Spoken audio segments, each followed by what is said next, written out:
Afternoon. Afternoon, Mark. Afternoon, Tim. Good to see you again. How's your morning been? Yeah, very relaxed. Enjoyed the finals so far. Perfect conditions, isn't it? It's stunning. Absolutely stunning. I've just taken a stroll down the Berkshire bank of the Thames towards the start, and as you might anticipate, a lot of people here again today, even though it's a shorter programme, isn't it, with just the 23 finals today. But the crowds, well, huge numbers of people here enjoying the finals, as you'd expect at the world's most famous regatta. This really is one of the social and sporting highlights of the English summer, isn't it? Finals day at Henley Royal Regatta. We're ready to go with our next race. This is the Princess Grace Challenge Cup. The Norwegians ready to go on the Berkshire station, you can see there. It's our national crew that's raced at the World Cups this year, finishing 9th in Linz, and obviously our British women's quad. Yeah, it's a straight match-up, isn't it? It's an international race. Every way you look at it, the Norwegians with a lot of representation today in finals. This is their quad, women's quad, against the GB women's quad. Who finished 7th in Linz, so 7th and 9th from the last World Cup. No, it's pretty tight between these two crews. I'm sure the British crew have gone away and worked on a few things at Caversham and on home water as well. Be looking to kind of set the record straight and make sure they overhaul the Norwegian crew on the opposing station. Yes, I had a lengthy conversation with Jess Lee, who's in the 3 seats in the GB boat, and she reckons they've got quite a bit quicker since the World Cup in Austria a couple of weeks ago. We'll see in the next 6 or 7 minutes if that's true, because away they go past Temple Island. This is the final of the Princess Grace Challenge Cup.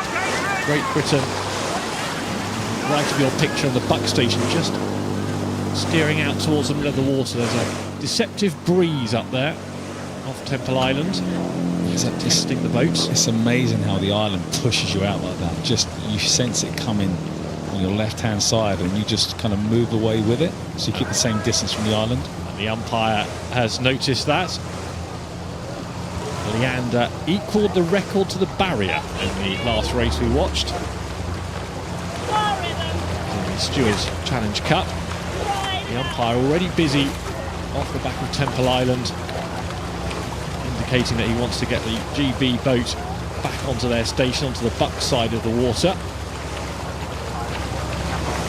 Good start from them though, isn't it? Great Britain. They've got out in front. They can dictate the race, looking back to the right-hand side as they go up the track, looking back at the Norwegian crew. And obviously being on home water, they're definitely going to want to lead from the front. Make sure they keep the Norwegians behind them, looking back at them, doing their rhythm, their race plan, and dictating the race in the word go. Well, the Dutch won this last year at a time of 6 minutes and 54, which was a course record. The GB boat's got half an eye on that. Which was actually equalled yesterday, so it's possible. It could happen. Cambridge University Imperial, or GB, whichever way you care to look at it, beat Leander by 4.5 lengths on Friday, beat Edinburgh and Leander in the semi-final yesterday, and they're a length up comfortably on the Norwegians at the moment. The Norwegians beat Newcastle and Sheffield Universities by 2.25 lengths on Friday, and they beat Sydney and Edinburgh of Australia in the semi-finals yesterday. that was my bad. They didn't actually equal the course record yesterday, so I'll correct myself there before somebody else does. No one had noticed. Yeah, but I like to get it right, because you don't want people kind of saying, oh, you didn't get that right. Yeah, your email inbox will be full tomorrow. So the Great Britain boat, what we can say for sure, dominating the early stage of this race against the Norwegians. On the left of your picture, you can see there in the bow seat, it's Matilda Hodgkins Byrne for Great Britain, Melissa Wilson, Jess Leyden and Zoe Lee, who's had a fair share of injury problems over the last couple of years, hasn't raced internationally between Rio Olympics 2016 and this international season. The World Cup in Austria in Linz was her return to international rowing, so she'll be delighted to be fit and back racing on such a prestigious day. Yeah, and what was kind of disappointing in Rio is we didn't have a women's quad competing there, so we're trying to rebuild the kind of quad program we had, because we were so dominant about 10 years ago in this particular boat class. So it's taken a bit of time, but they're gradually piecing it together. Having Zoe involved at the quad now, she's an Olympic medalist in Rio, the women's 8, can really help this kind of young unit progress. 5 seconds behind the British in Linz, the Norwegian boat. Well, they're fewer than 5 seconds behind at the moment. A little push there again from the Great Britain boat, just as the Norwegians thought they were getting back into it. GB have pushed on. It's a good row from them so far. Yeah, it's always nice when you kind of go away in hiding, if you want to call it that. You start working on things, or one particular thing, and it has an impact, and you come back to racing, and then you can show what you've been working on. And then obviously the crew that you've raced previously really kind of stamp your authority on them and let them know that there's no chance of them coming back. The Norwegians finding it going tough as they head past the Remenham Club and the rowing clubs that are based up there on the water. They'll be soon in front of the enclosures, and they need to do something quickly, the Norwegians, to make any impression on this race, because the GB boat at the moment having it all their own way after the wobble off Temple Island, putting together a really good race here. That's a pretty comfortable lead at this stage of the final.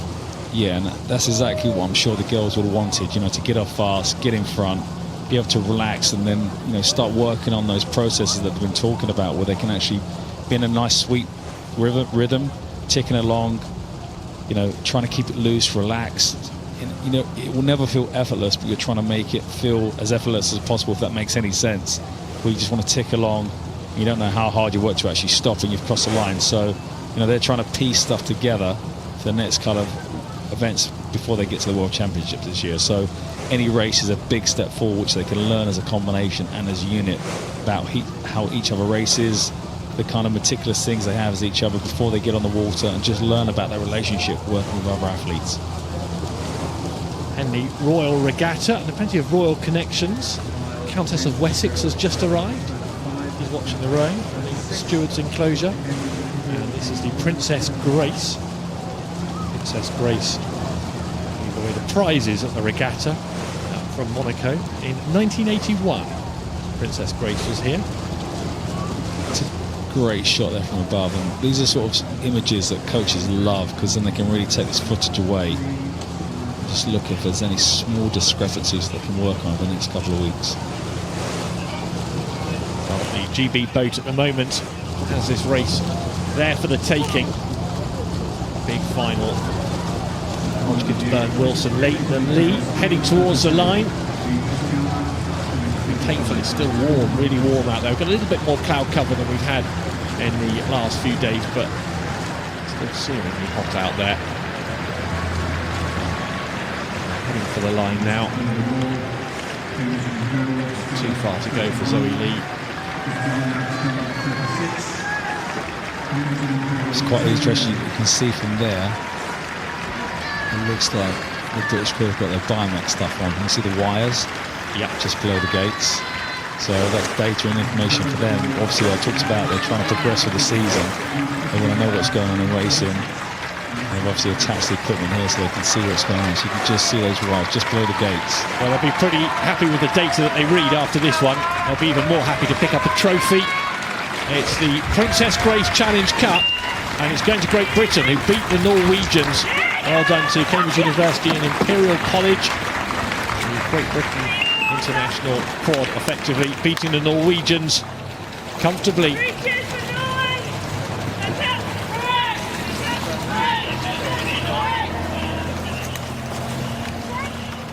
With Jess Leighton being in the boat, then that's Leanna's 201 Henley Royal Regatta. You're going to keep counting the next? I'm going to keep counting them today, yeah. Good. We'd like to keep a tally.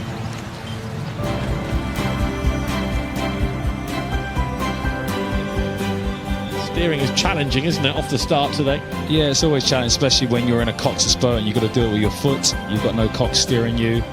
But, the British quartet there will grow in confidence from that, going over the track again, racing again.